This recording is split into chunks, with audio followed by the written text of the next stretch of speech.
Just next door, in an even smaller nest, the female reed warbler incubates its 4 eggs. One of the brood is starting to hatch. However, it is not the young reed warbler. 2 weeks ago, a female cuckoo, unseen by the reed warbler, dropped her egg into this nest. Now the young cuckoo hatches. As the first of the brood, the reed warbler did not notice the trick, and now feeds the young as if it were its own. The young cuckoo needs to throw the other eggs out of the nest. If it doesn't do this, then the parents will not be able to feed all the nestlings.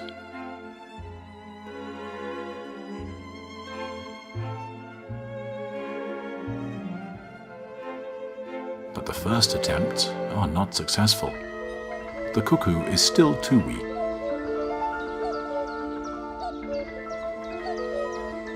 It tries again. It must push the egg above the edge of the nest. It is a big effort.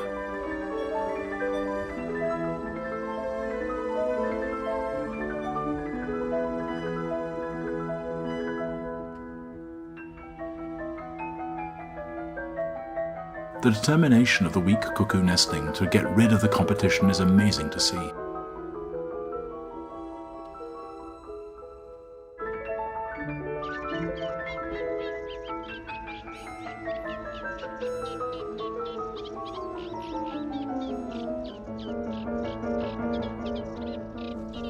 After a few hours, it has another go.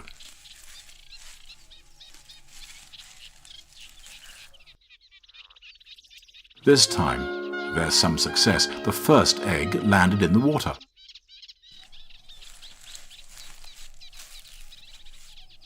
When it throws out the second egg, the cuckoo almost follows it out of the nest itself.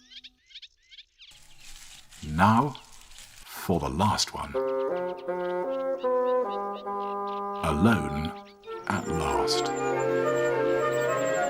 The ever-open, bright red beak and the constant peeping from the cuckoo prompts the reed warblers to bring it food without a break. Now all the insects and spiders end up in its beak. With such intensive feeding, the young cuckoo reaches its adult size in just 2 weeks.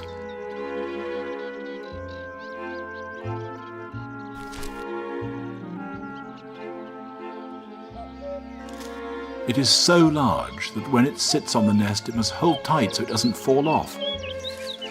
In a strong wind, the nest may even break apart under its weight.